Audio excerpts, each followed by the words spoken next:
the Rodcast, Rod's rant of the day. I want to get into just a little off-season discussion about Texas football. The Touchdown Club hosted an event where Steve Sarkisian came down there to speak. He does it every year, and you get nice little tidbits from obviously his time because he takes questions there, and they ask him a lot of different questions.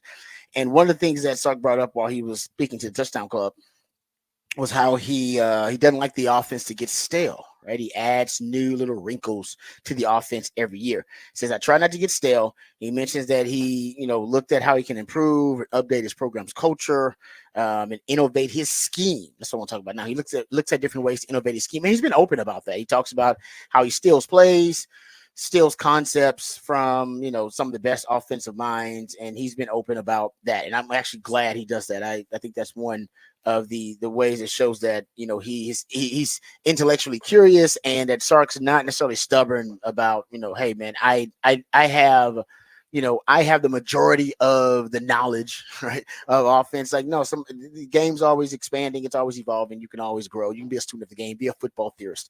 So one of the things I think Sark is working on this offseason, we don't know it for a fact, but it makes sense, is the red zone, right? The touchdown percentage in the red zone last year, they were 120th in the country.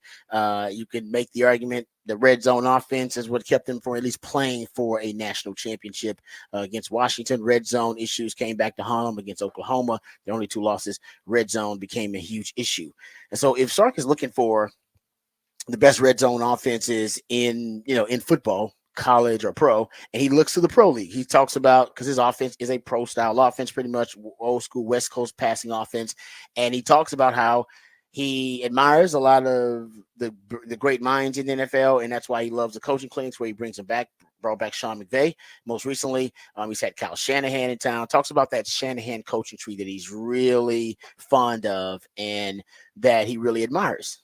And it hopefully his, because he says off in the off season he reaches out to those guys, and he goes to visit camps and goes to visit coaches, so they can exchange ideas and talk about ideas. So if he's looking at and just putting all the pieces together, if he is looking to the best offensive minds in the game to help him improve his red zone offense and get ideas for them about red zone offense, and we know, like I said, he's a big fan of Kyle Shanahan. Had him here to speak, and good friend of mine too. But he had him here to speak at the coaching clinic a few years ago. Also, he followed him in Atlanta, and he talks openly about following the Mike Shanahan coaching disciples. San Fran is the best red zone scoring team, red zone touchdown percentage team in the NFL. At least they were last year, best in the league.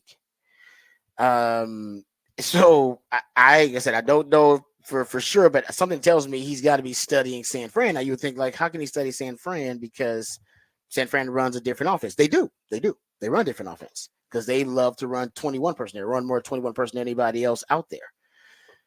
But the Kim Kardashian, Nicki Minaj, Serena Williams size, Cardi B size, Megan Thee Stallion size, Serena Williams size, but is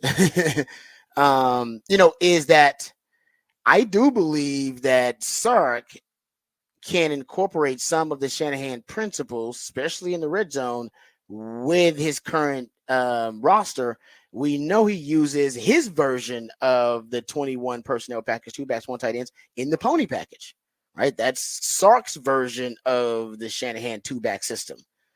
I do wonder if in the red zone, if maybe that's when we see more of the pony package from Sark. Maybe he can literally take the concepts and the plays, the formations from the Shanahan, like directly from Shanahan's, the source itself, and then apply that to his own two tailback set, his pony package.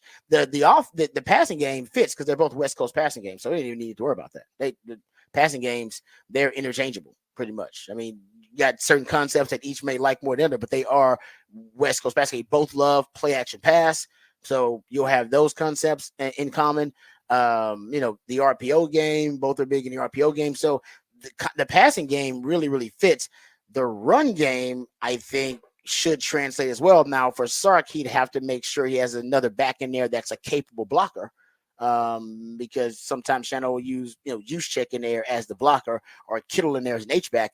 But my point is, all the pieces fit that if he's studying the best offenses in football to help him improve on the weaknesses in his skill set as a coach, well, touchdown percentage in the red zone was the weakest part of the Texas offense last season.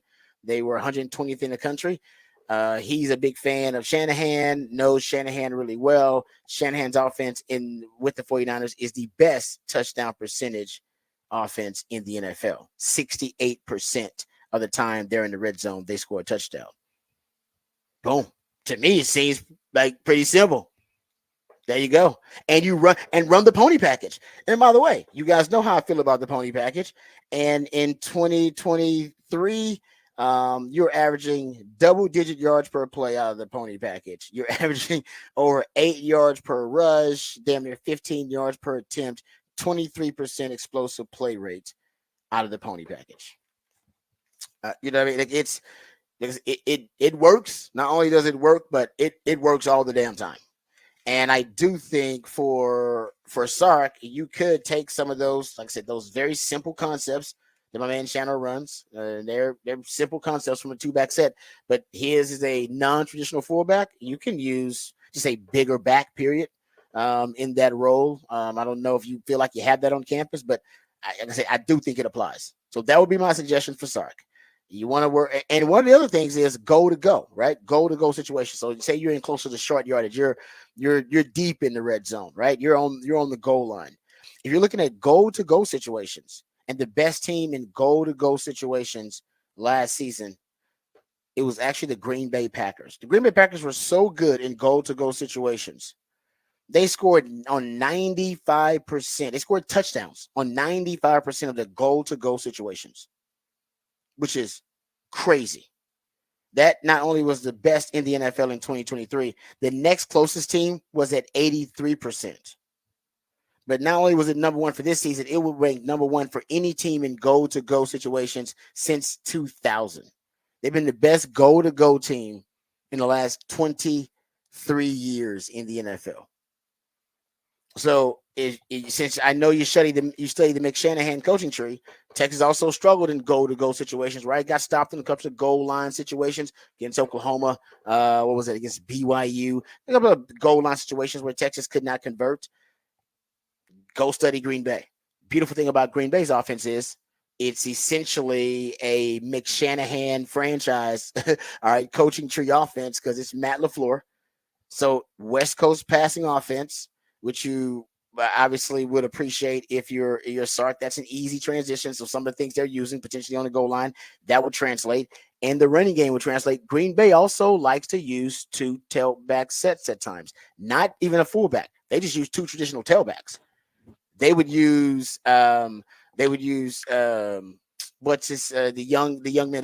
They would use Dylan at times and in the backfield, and he would kind of be a full. He's a bigger back. He's not a fullback. He's a tailback, but he would be the bigger back in that situation. But they have used the pony package, and I'm not saying they use it in go-to-go situations, but they have used it. A lot of commonalities in Matt LaFleur's offense and Sark's offense. The truth is, schematically, conceptually, if you're looking at the offenses in the NFL that have the most in common with the Sark offense, Matt LaFleur's is in the top 5.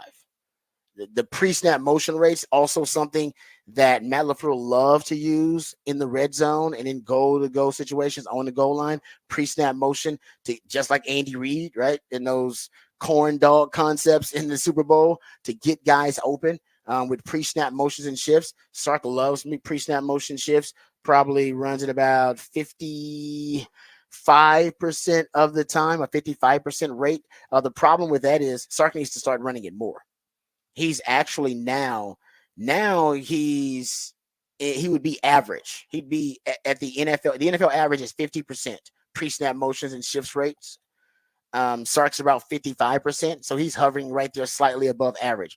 I mean, right now the Dolphins are at 82%.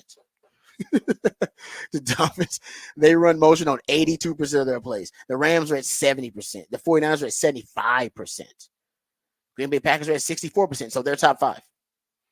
And all the Mick Shanahan coaching tree offense are all in the top 5. That's not a coincidence. That's a key element of the Shanahan offense. motions and shifts before.